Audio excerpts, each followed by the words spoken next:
Hello friends, मैं doctor नीलम आपका अपने चैनल स्टडी एंड रिसर्च में स्वागत करती हूँ। फ्रेंड्स, आज हम सॉल्व करने जा रहे हैं जून 2006 का पेपर। और ये पेपर मैं लेकर आई हूँ मिडविल पार्ट।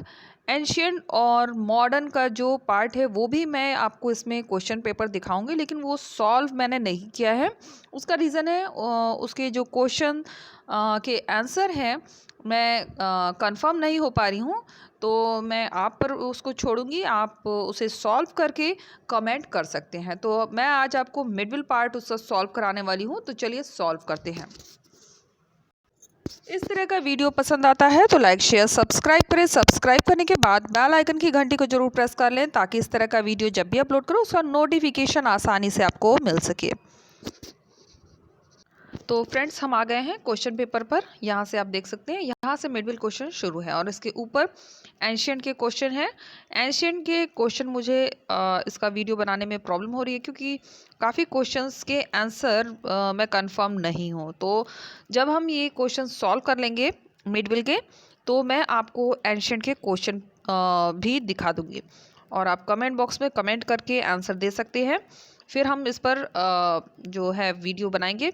तो सबसे पहले आ जाता है क्वेश्चन, निम्न में से कौन सा मामलूक काल के लिए उपयुक्त नहीं है।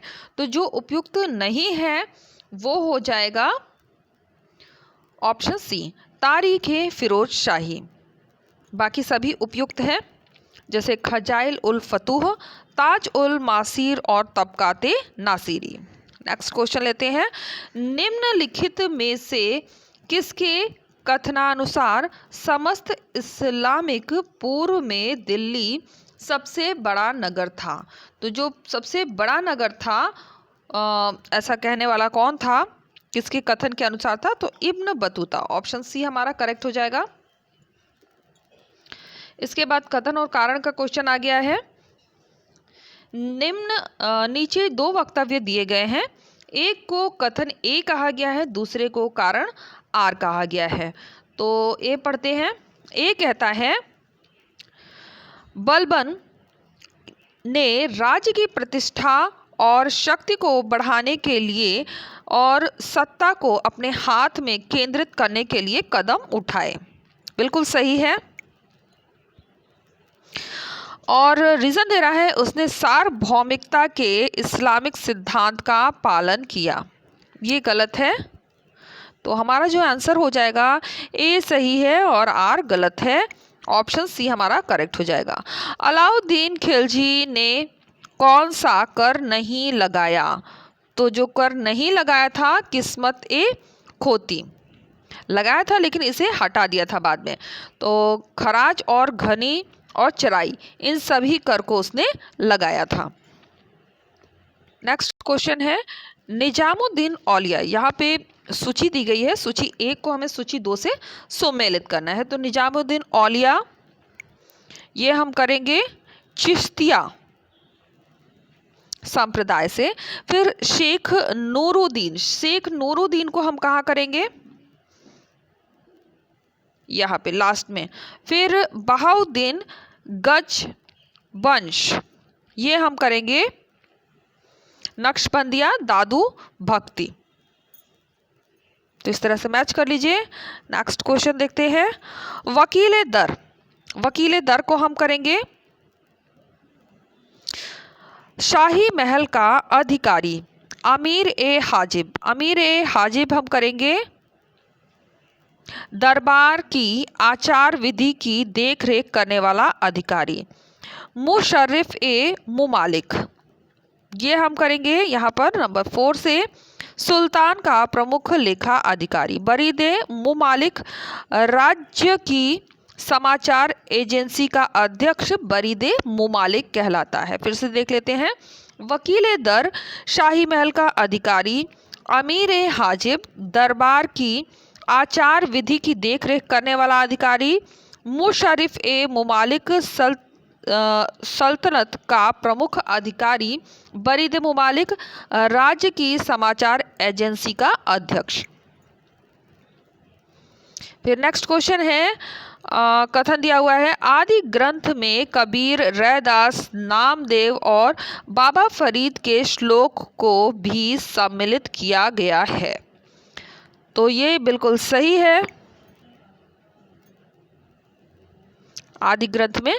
फिर रीजन दे रहा है, सिख धर्म का उद्भव ठोस भक्ति परंपरा के काल में हुआ।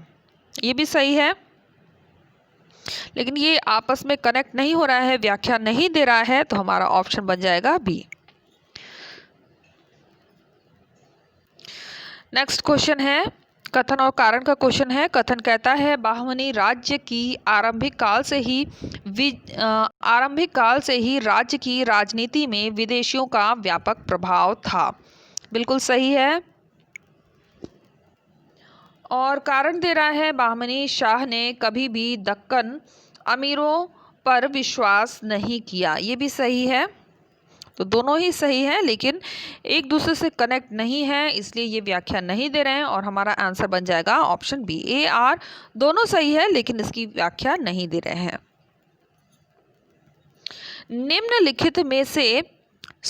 निम्न में से किसने यह कहा कि विजयनगर राज्य में नायकों की संख्या लगभग 200 है? तो फार्नोनूज, ऑप्शन डी हमारा यहाँ पे करेक्ट हो जाएगा। फिर यहाँ सुमेलित करने का प्रश्न आ गया है। सूची 1 को सूची 2 से हमें सुमेलित करना है। तो भीमसेन, ये क्वेश्चन काफ़ी बार आया भी है। भीमसेन, नुस्खाए दिल खुशा, अमीर खुसरो को करेंगे किरात उस सादीन, अल-बरूनी को करेंगे किताब ए हकीक मलिल हिंद। फिर निजामुद्दीन अहमद तबकाते अकबरी से। नेक्स्ट क्वेश्चन है, निम्न में से कौन सही सुमेलित नहीं है? तो जो सही सुमेलित नहीं हो रहा है वो होगा ऑप्शन डी, हस्तो बुध भू राजस्व निर्धारण की एक संधि। ये सही सुमेलित नहीं है, बाकी सभी सही सुमेलित है। सही सुमेलित भी एक बार देख लेते हैं, क्योंकि इससे भी उल्टा क्वेश्चन बन जाता है। चौथ क्या है? शिवाजी द्वारा युद्ध खर्च के रूप में मांगा गया भूमि लगान चौथ कहलाता है। टंका, तांबे का एक सिक्का, इजारा, राजस्व को ठेके पर देने की प्रथा। तो ये सभी करेक्ट है। तो नेक्स्ट क्वेश्चन पे आ जाते हैं। क्वेश्चन 32, सुल्तान मोहम्मद कुली कुतुब शाह किसका समकालीन था? तो ये समकालीन था औरंगजेब का। ऑप्शन बी हमारा यहाँ पे करेक्ट हो जाएगा। निम्नलिखित में से कौन से कथन सत्य नहीं है? तो जो सत्य नहीं है वो हो जाएगा ऑप्शन सेकंड, प्रत्येक सिक्के पर टकशाला का नाम और यहाँ पे प्रिंटिंग मिस्टेक है, जारी करने का वर्ष दिया जाता था। तो ये इनकरेक्ट हो रहा है, बाकी सभी करेक्ट है। करेक्ट वाले ऑप्शन भी एक बार देख लेते हैं। 1 कहता है, मुगल कालीन भारत में टकशाला मुक्त सिक्कों की आधार का कार्य करती थी। और तीसरा नंबर कहता है, अकबर के शासनकाल में रुपयों की टकशालों की संख्या 14 थी। ये भी करेक्ट है। पूर्वी शासन काल में निर्मित सिक्कों को खजाना कहा जाता था। ये भी करेक्ट है। फिर नेक्स्ट क्वेश्चन है, निम्नलिखित में से किसने 1600 में भारत की जनसंख्या का अनुमान 100 मिलियन लगाया? तो मॉरलैंड ने। ये लेकिन यहाँ से मिडविल ख़त्म हो रहा है और मॉडर्न के क्वेश्चन यहाँ पे शुरू हो रहा है। ये मॉडर्न का दे दिया है इसमें। निम्नलिखित में से कौन इतिहासकार मुगल साम्राज्य के पतन की मुगल केंद्रित अभिगम से सहमत नहीं है? तो सतीश चंद्र हो जाएंगे। ऑप्शन बी हमारे यहाँ पे करेक्ट हो जाएगा। और यहाँ से मैंने क्वेश्चन सॉल्व नहीं किए हैं। ये सब क्वेश्चन आप कमेंट करके इसके उत्तर दे सकते हैं। मैं केवल क्वेश्चन पढ़ूंगी, आप ऑप्शन खुद से देख सकते हैं और कमेंट बॉक्स में मुझे कमेंट करके उत्तर दे सकते हैं। तो क्वेश्चन नंबर 36, भारत में दस्तकार संगठनों के पतन का प्रमुख कारण था। तो क्या प्रमुख कारण बना था, ये ऑप्शन आप देखकर कमेंट बॉक्स में कमेंट कर सकते हैं। और क्वेश्चन नंबर 37, किसकी अध्यक्षता में 1882 के भारतीय शिक्षा आयोग की स्थापना हुई थी। फिर उसके बाद नीचे दो वक्तव्य दिए गए हैं, ए और आर। ए कहता है आधुनिक प्रसार के लागू होने पर परंपरागत स्वावलंबी गांव, स्थानीय बाजार, जाति और व्यापार प्रभावित हुए। आर कहता है भारत में स्वदेशी ग्रामीण जीवन, स्थानीय बाजार, जाति तथा व्यापार का विनाश करने हेतु आधुनिक प्रसार का परिचय नहीं किया गया। तो इसमें क्या आंसर होगा, ये आप कमेंट बॉक्स में करके बताइए। और फ्रेंड्स बता दूं कि सारे के सारे पेपर्स 2004 से लेके 2019 तक हमने सॉल्व कर लिए हैं। केवल एक यही पेपर रह गया है 2006 का, ये हम सॉल्व कर लेंगे तो हमारा कंप्लीट सीरीज़ हो जाएगी। केवल यही एक पेपर रह गया है जो कि अभी हम जून का कर रहे हैं, इसके बाद हम दिसंबर का करेंगे। निम्नलिखित में से एक राष्ट्रवादी विचारधारा का मुसलमान नहीं था पर अपनी सांप्रदायिकता के लिए जाना जाता था। तो ऑप्शन आप देख सकते हैं। इसके बाद यहाँ पर दिया हुआ है मैचिंग करने के लिए, भवानी मंदिर, आनंद मठ और फिलॉसफी ऑफ बॉम्बे, गीतांजलि। गीतांजलि तो बहुत प्रसिद्ध है, रविन्द्रनाथ ठाकुर। आनंद मठ बंकिम चंद्र चटर्जी। तो इसमें तो कोई वो ही डाउट ही नहीं है।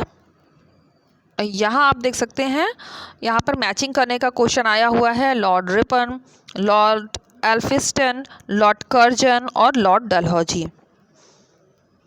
तो आप इसमें कमेंट करके मुझे बताइए। और काफ़ी क्वेश्चन वैसे हो जा रहे हैं, केवल मॉडर्न ही आपको क्वेश्चन देती हूँ।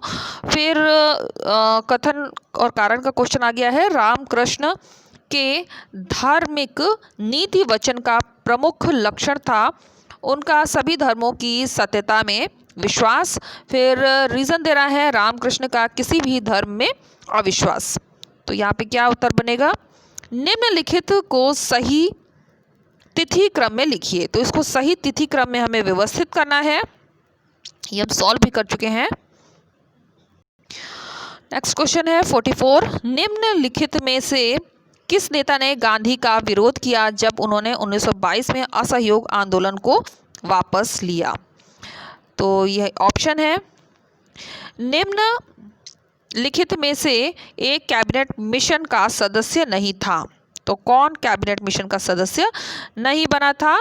फिर निम्न में से कौन अंश स्कूल का प्रभावी लक्षण नहीं है।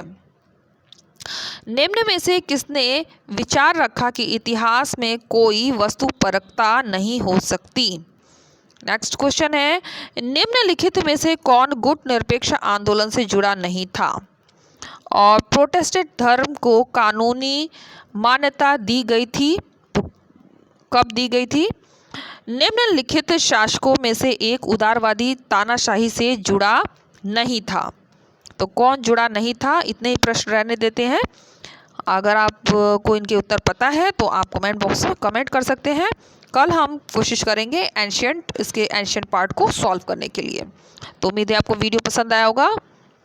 वीडियो पसंद आता है तो लाइक शेयर सब्सक्राइब करें। सब्सक्राइब करने के बाद बेल आइकन की घंटी को जरूर प्रेस कर लें ताकि इस तरह का वीडियो जब भी अपलोड करूं उसका नोटिफिकेशन आपको आसानी से मिल सके।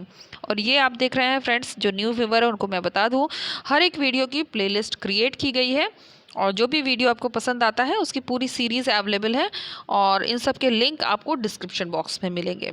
तो okay friends, take care and bye bye.